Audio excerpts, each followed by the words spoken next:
各位投資者，喺快速發展嘅醫療科技領域，你有冇諗過，竟然有一隻股票，佢嘅實際回報遠超市場預期，展現出驚人潛力？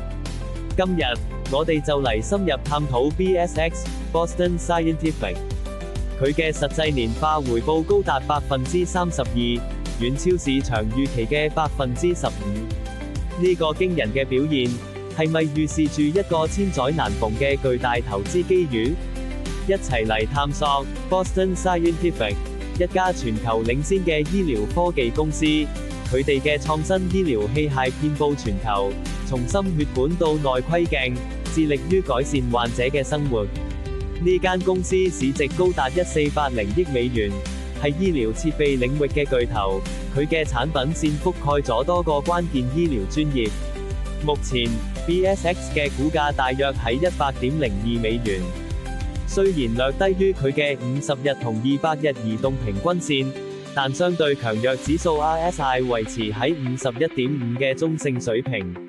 呢個表明股價並冇出現明顯嘅超買或超賣，可能正處於一個蓄勢待發嘅盤整期，值得密切關注佢嘅後續走勢。除咗強大嘅市場表現， BSX 喺投資回報上更係技壓群雄。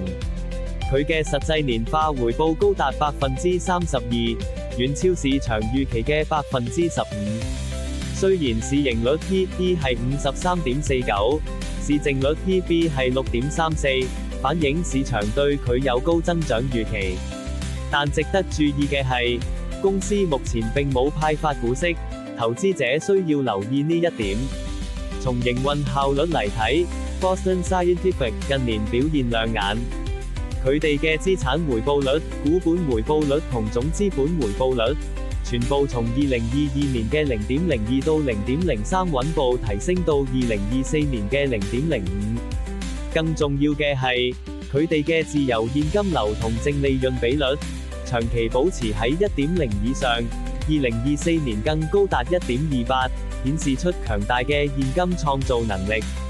喺財務健康方面， Boston Scientific 嘅負債權益比率穩步下降，從0.57降到0.51，反映公司財務結構良好。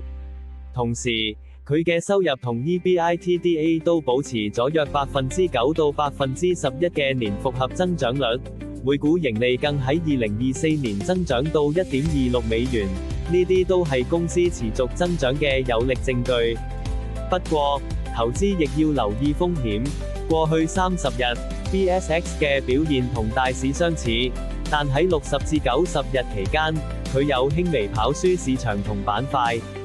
喺股價關聯度方面，佢同大市以及醫療板塊嘅相關性有時呈正向，有時則呈負向。呢可能意味住公司股價唔完全隨大市波動，有佢自己嘅運行軌跡，嘅係機會亦係風險。你今日估咗未？本內容只供參考，並不構成任何形式之投資建議、邀約或推薦。投資有風險，買賣需謹慎。